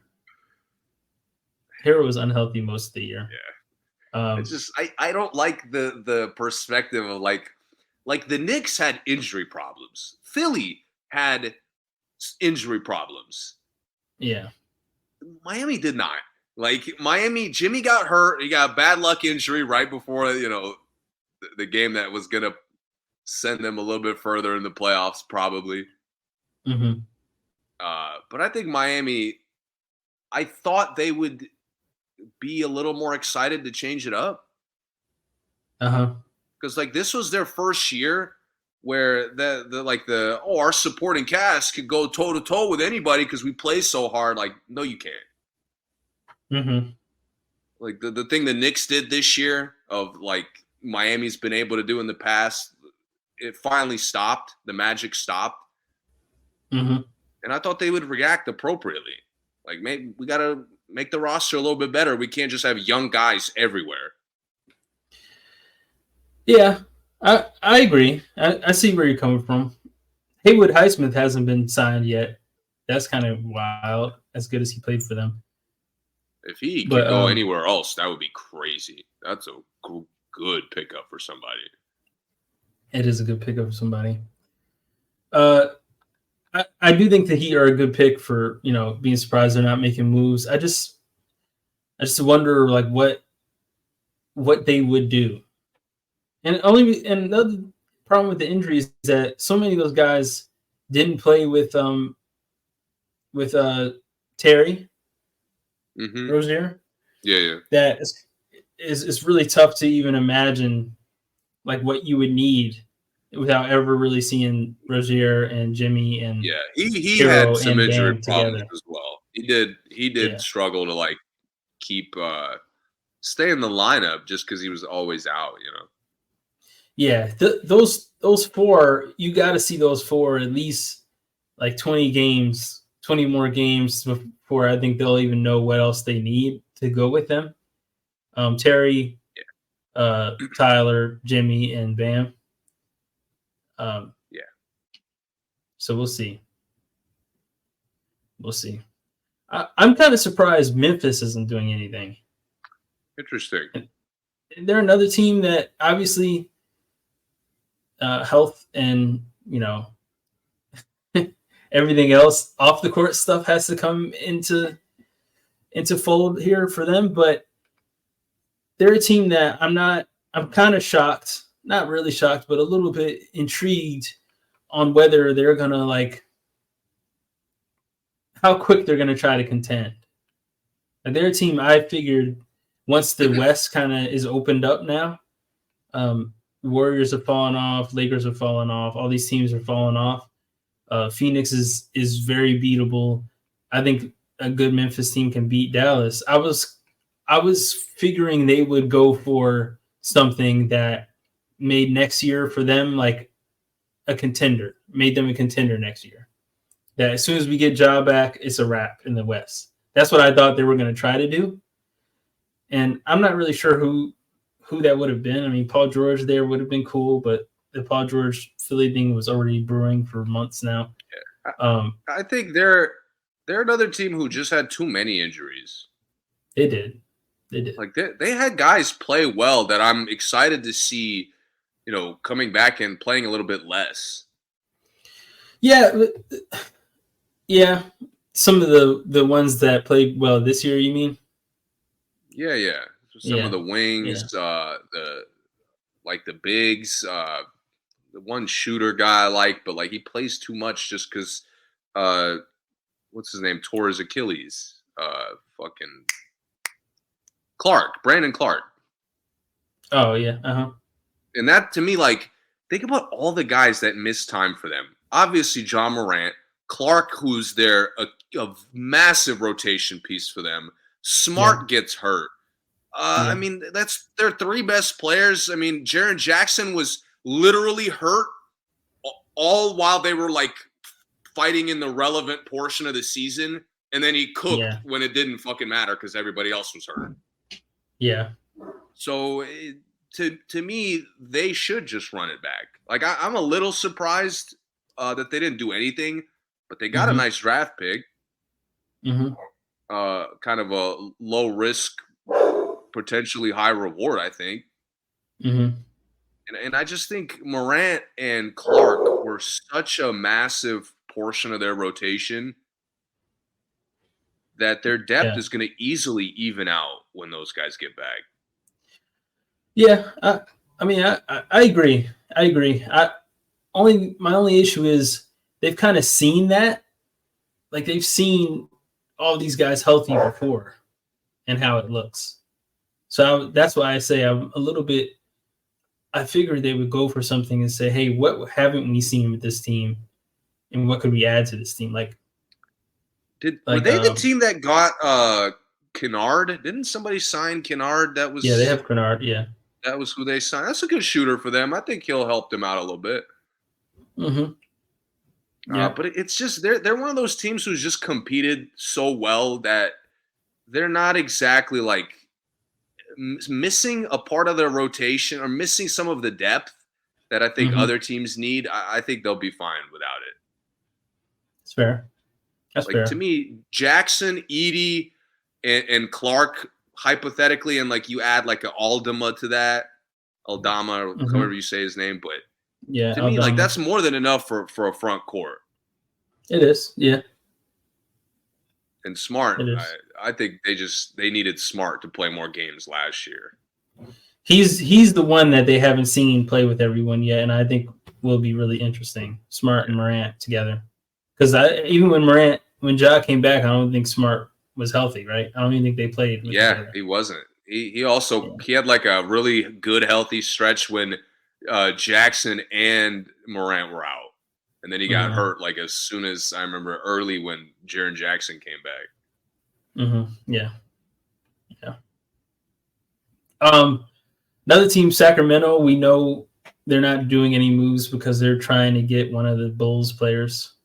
The Bulls have their finger on the pulse of this entire offseason. Like right from now forward, what the Bulls do will dictate like how this offseason goes like for the league.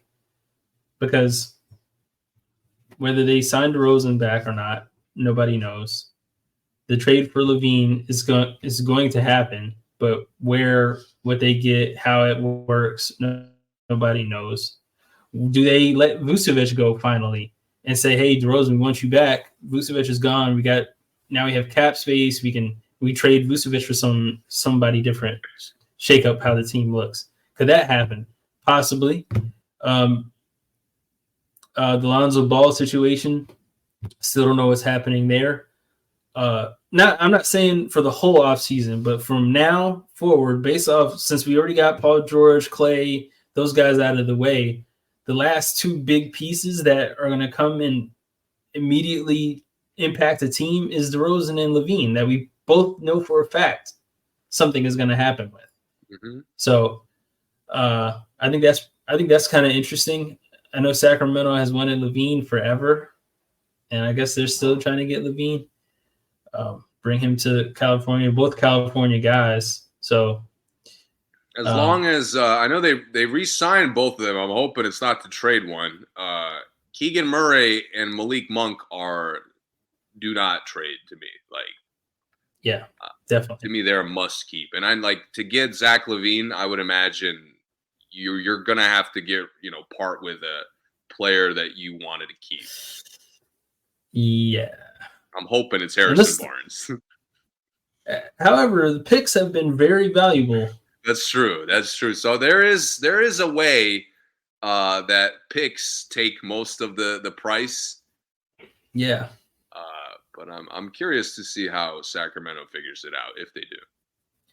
I actually thought Memphis would have been an interesting Zach LaVine team also. I think there's a lot of teams that want Zach, a lot of teams that could take DeRozan right now. I'm excited for DeRozan because DeRozan's one of those, visualizing his fit is normally gross. Like it just doesn't seem like it would work with really anyone. But DeRozan has been this fascinating, like not even a combo guard. I'd call him like a combo scorer almost. Yeah. Because he's mastered scoring without kind of disrupting the pace of the team. Yeah. So I think like it's going to be such a weird fit wherever he goes, but I think it's good wherever, like anywhere he goes, including places with guards. Yeah, I mean, I've always been a huge DeRozan fan, but I do think to the majority, I think he surprises people with how good he is outside of just hitting mid-range jumpers. Yeah. I do think he surprises people every year with something different. I do think he's someone that any team that is missing somebody could definitely take on. Like, I even think him to the Warriors would be interesting if they wanted to do that. Because the Warriors picks they got, I mean, the guys they got really aren't starters. which makes me think, well, why didn't you go immediately and look for someone that you're definitely going to start? I guess Buddy maybe, but not necessarily. Steph and Zach LaVine would be fucking cool. I would be excited to see that. That would be fire. Either Steph and DeRozan wouldn't be as cool to imagine, but it would be good also. Yeah. I think DeRozan would be more like what they've been hoping Wiggins would eventually. Yes.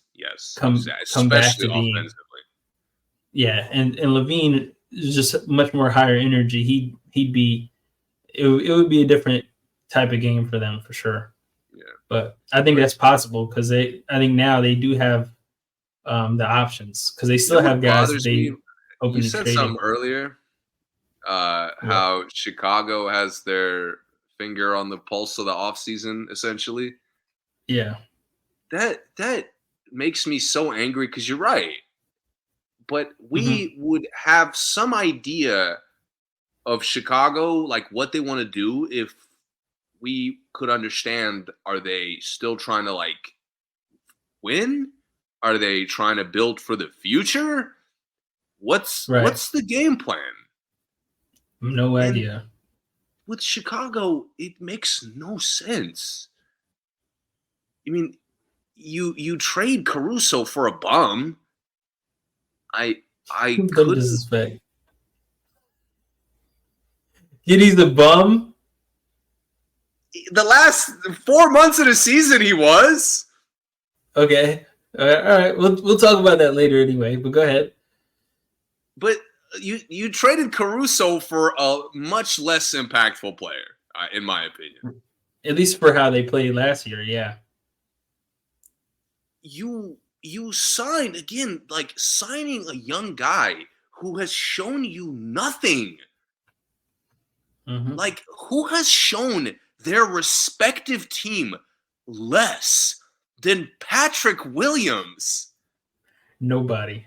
Dude, I have asked a disturbing amount of people, why did Patrick Williams get such a good contract from the Chicago Bulls? Yeah. And obviously the majority of the fucking answers is, who is that? Yeah. The people that know basketball are like, why? He sucks. 5 years. But for the people listening, let me mention something. And sorry to interrupt you, but let me talk about some of the players who got 5-year deals.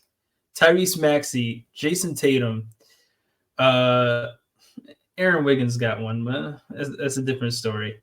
Patrick Williams.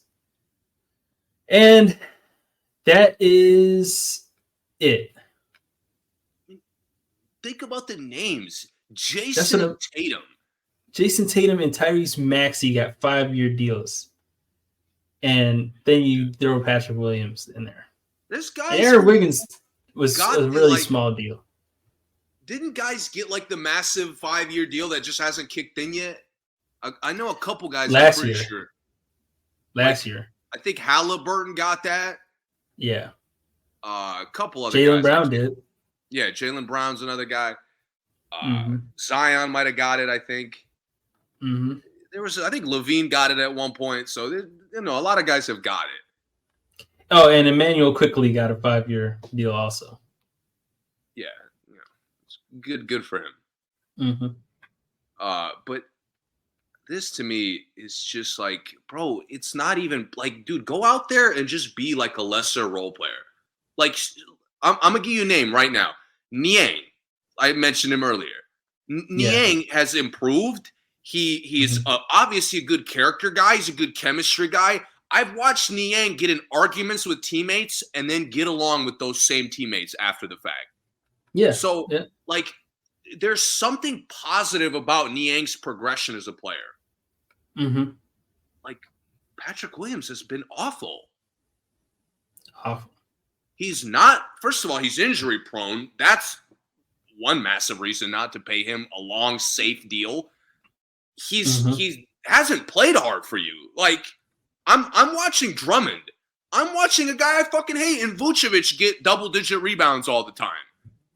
Patrick Williams is not playing on the level of those guys, like even on their motor level. Right. Have you seen him hit shots? Because I haven't. Nope. Have you seen him dunk on somebody? Once? No. Maybe? No. In 4 years? 3 years? Yeah. There's nothing. It's just straight negatives. Mm-hmm. I'm okay. You pay Kobe White, which they might have paid one of their guards. Maybe Kobe White was one of them. Okay, that's fine. I think Kobe fine. got a deal last year. Yeah. That's fine. No, I'm not mad at that. Even like a Dosunmu, I get it. Yeah. What the fuck are you paying this guy for? He's done nothing. Nothing. When your roster is at full health, you can't wait to sub him out. And you look better when he's hurt. All the time. Do you think Vucevic has value, trade value? Absolutely. I think he's someone that a lot of teams should be looking at too. Dude, why are you paying a guy who's done nothing but suck? Yeah. Well, and I agree. If they had made some move there, even if they had made some move off Vucevic, I would really get a good gauge of what the plan is for the Bulls. To your point. What are they getting Giddey for? Okay, let's explore your thought process of Giddey's not that much worse than Caruso. Maybe he's even like a relatively even trade. Okay. What is he going to Chicago for? I don't know how he helps them. It's just like, if anything, getting Giddey tells me that you don't think Lonzo's getting healthy.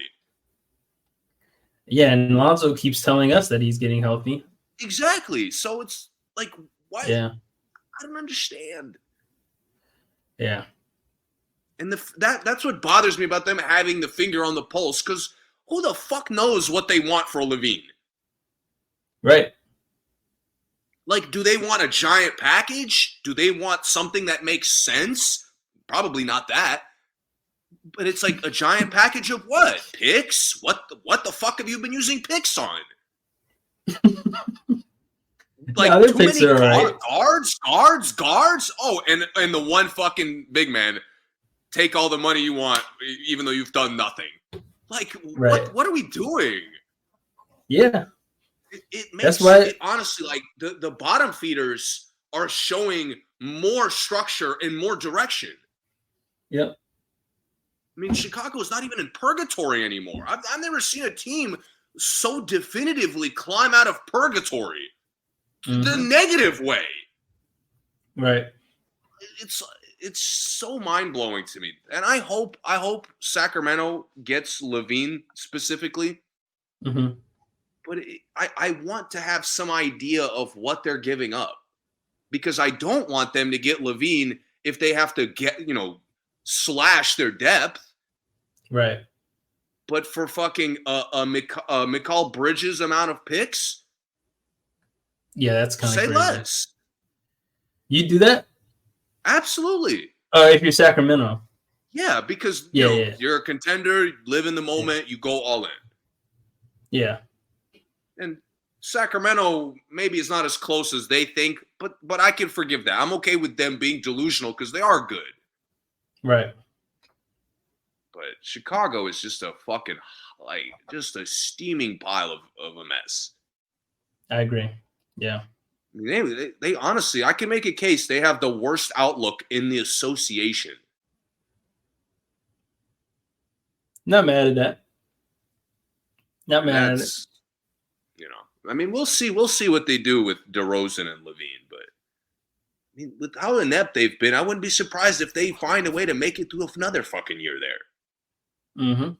Just because Chicago can't find the right deal, and all of a sudden LaVine is sitting there pulling the shit that fucking AD did in New Orleans. Right. So this is setting up to be just a bad mess. I hope I'm wrong, but it doesn't look good. Yeah. Yeah. And, it's not over. Free agency isn't over. Last team I want to talk about, and then we'll move on, is the Thunder, which, segue because we just talked about the Caruso trade. They get Caruso. They keep all their role guys. They keep Aaron Wiggins. They keep Isaiah. I mean, they get Hartenstein. They keep Isaiah Joe. Is there anything else you think that they need to do, or do you think they, pretty much just run it back? But now they got Hartenstein and Caruso. I mean, I would like another wing if possible, but I don't think they need it. Mm-hmm. I mean, I think they got kind of what they needed. Yeah. They got a real big man, so now Chet, maybe another big man, to be honest, because the other bigs they've had soak up the center minutes. Like, It doesn't fucking count when you just have guys come in to shoot. Like, that's not soaking up center minutes. Right. Like, Hartenstein is a real center. If you could kind of split the minutes between Chet playing the 5 and Hartenstein, and there's very brief moments of you not having a center out there, I mean, you're pretty complete.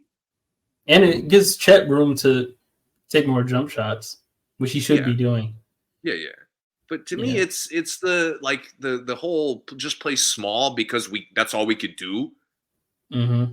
That to me, like you become predictable, and I just watched Dallas expose you for that.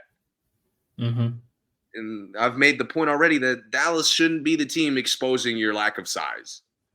Right. That means anybody can do it. And Hartenstein and Caruso, just to keep the physicality of their guards, I love it. Yeah. So I think they're doing a good job. Yeah, I agree. I can't think of anything else they should have done. I mean, I think I maybe would have wanted another, maybe a veteran point guard for this team, but not that big of a deal. I would have actually liked DeLon Wright would have been like just exactly what I'm looking for them. DeLon Wright would have been nice. I would have liked Reggie Jackson for them. Yes, honestly, yes. He would have been nice because he's just a he's stable steady. tempo guy. Yes. Yep. Like if you're dribbling, it's to control the game, which those two guys do very well. Control the game and doesn't have to be on ball all the time because SGA can't be off ball that much. Yeah. So he could be in there with SGA and Reggie could still hit jump shots and bring the ball at court if he has to. And it's the same thing with DeLon Wright too. So yeah. OKC is a team I want to see run it back. Like I like that they're making like subtle moves, but they didn't really need a splash. I mean, no, they didn't. Like they were one of the few teams. I don't really think they need Klay Thompson. No. Which is kind of a good thing that you're a team that's not desperate for a shooter. Mm-hmm. But I like the way they're built, man. I want to see one more year. Yeah, after this year, though, they can start unloading some of those depth guys. We'll see how they lose. If they lose like a battle series, I wouldn't overreact if I was them. That's fair. Okay, let's talk about the draft real quick before we leave. I'm sure most people have had a lot of draft info thrown at them, but Bronny got drafted to the Lakers. 55th pick, and he's getting a guaranteed deal. I don't really have any highlights or analysis from the picks themselves. Just wasn't that great of a draft. The Europeans are interesting, though. I mean, all the foreign picks, international picks, are very interesting. It's tough because it's more, we're obviously not watching overseas games like that, so it's a lot of like highlights that we're seeing. Yeah, and it's a lot of it's hard to evaluate a player off highlights. It's almost impossible, essentially. Yep. Well, you got anything special you want to say about Bronny or any other drafts? I actually like the guy the Wizards picked, Sarr. I'm excited to see him with Koulibaly. So that's like back-to-back years of us drafting players who I like how they play, even if regardless of how good they turn out to be. Yeah. But I'm excited to see him potentially help us because now, with signing Valanciunas, the front court becomes a little more stable. Waiting to see what happens with Kuzma. Apparently, he could be a trade target of some sort. Could be interesting. But I don't know. But I do like it, and I just like having players I'm excited to see for the Wizards. I really don't even care if they suck. Yeah, I thought Sarr should have been the first pick. He was the best player I've seen in this draft. I didn't see the first pick play much, though. The one that did go for Zachary. I'm not going to try. Remember. Yeah. Going to the Hawks. I didn't see much of him. A few clips I saw looked pretty cool. But Sarr, I thought his upside was super high. His skill set is crazy. Atlanta is putting a crazy amount of stock in this kid. They are, yeah. Yeah. I'm excited. Hopefully he pans out, but man, risky move. Yeah. I like the Hawks as a franchise. I like the Wizards as a franchise too. And I do hope both of them get back to, out of purgatory. Yeah. I don't really have in-depth thoughts on Bronny, by the way. Yeah, me either. Like you said, the draft is weak. Mm-hmm. The draft is weak. I didn't know a single second rounder other than the Duke guy. Not even Filipowski, the other one. Or did McCain? McCain might have won first round. I don't remember where he went, but I know he went to Philly. I don't remember when. Yeah, I don't remember many. I don't think I knew many of the second rounders either. And why not just get who you want? I mean, they wanted Bronny, just get him. Who cares? Yeah. Everyone's making it a big deal. I mean, I get that maybe he wasn't good and wasn't supposed to be there. Wasn't good enough to be drafted, but that's who they wanted, so whatever. Happens all the time. There's guys who should be first round picks that don't get drafted at all. So that to me, if you're a real NBA fan and you're mad at Bronny getting picked before you're mad at Patrick Williams making real money, like honestly, I can't talk basketball with you. Yeah, no, that's a fact. Like Bronny, are you kidding me? Mad about LeBron? Anybody in LeBron's position would have done the exact same thing. If they could do it, they would have did it. Exactly. So it's just stupid hypocrisy that people are hating on Bronny. Most of them, let's be honest, most of the people, if not all the people who are hating on Bronny, didn't watch a fucking minute of USC basketball. Right. So it's like y'all don't even fucking know if he can play or not. I think his upside is solid. Yeah, his upside is solid. He's a freak athlete. And in a weak draft, at the end of the fucking draft, who cares? I really don't understand. And people who watch basketball for a long time, at least NBA, know that's where you get the upside guys.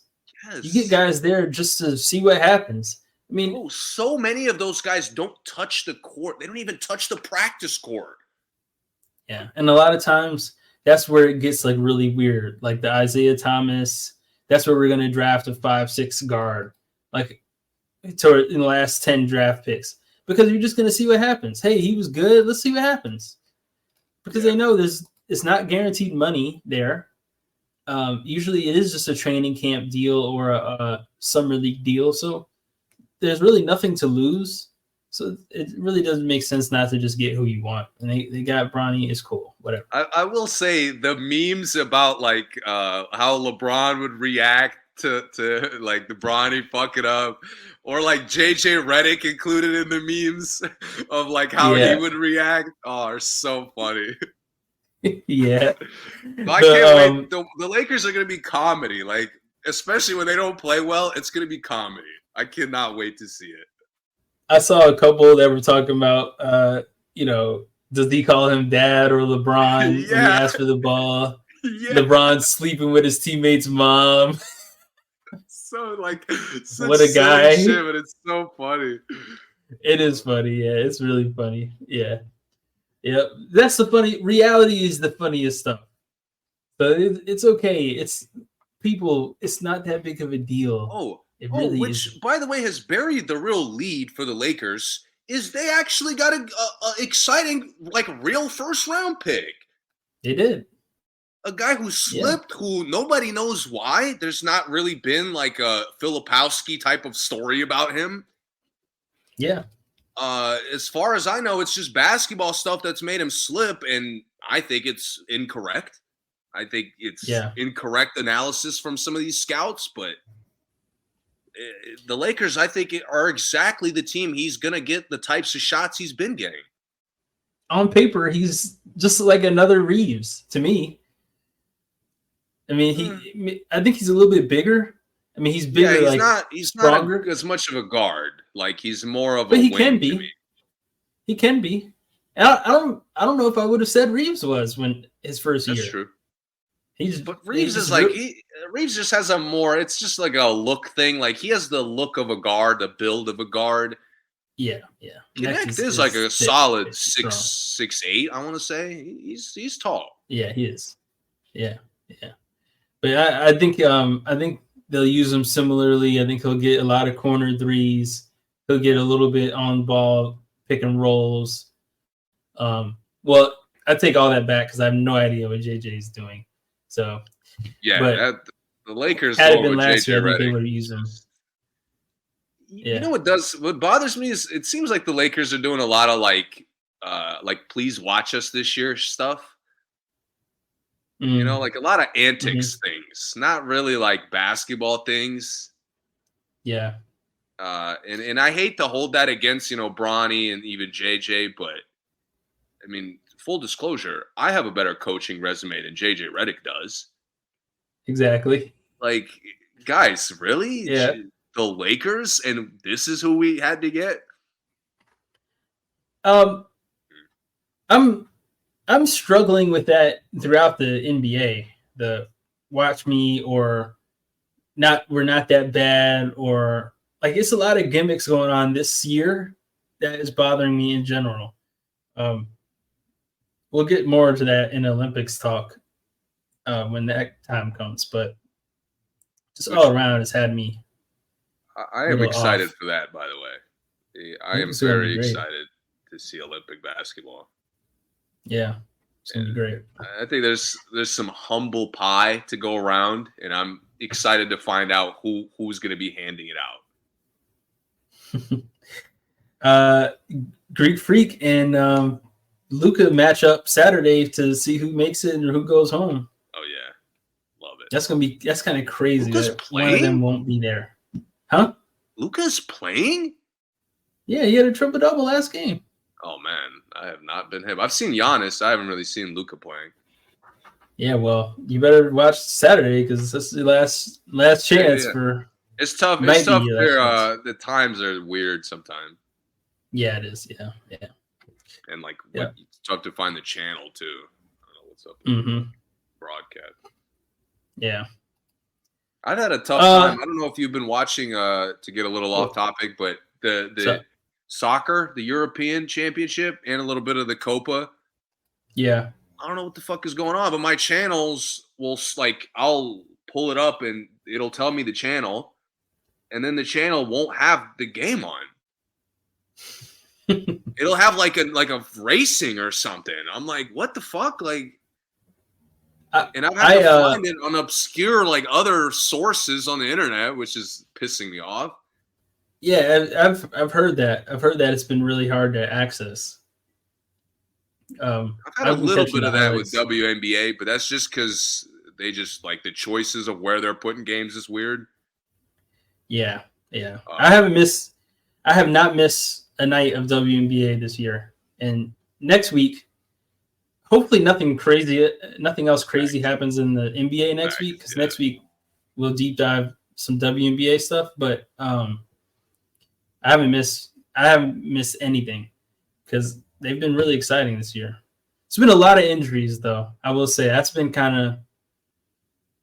I mean, it hasn't been hurting it that bad, but recently it's been kind of tough to watch because some teams are missing 4 or 5 players, 3 or 4 players. Yeah. 2 of them being their best 2 players. Some teams like that. They still, it's still tough with the balance. Like Minnesota's playing well, but there's just not enough of like teams that threaten the Aces specifically. It's like the top 4 teams, and then everybody else is like kind of struggling to find their way, trying to figure out what they're doing.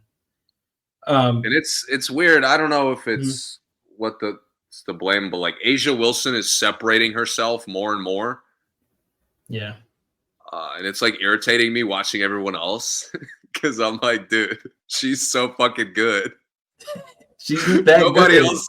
It's like watching basketball for the first time and like seeing LeBron in his peak and then trying to watch like anybody else. Like, oh, what the fuck is this? Like, yeah, there's nothing in the league like them. He's so much better than, Stewart skill wise has a lot of what she has, but she can't like get to her spots as easily. She doesn't have like things that she loves to go to as much. Yeah. She doesn't take that good of shots, and she doesn't really have an ISO package. But say that for next week. We'll get more into WNBA next week. Yeah. But today that's a wrap. A lot of fun. Yeah. Thank you for listening. As always, eventful free agency going on. Yeah, free agency still going on. Keep an eye on that, and we're keeping an eye on it. And we will be back next week. And see ya.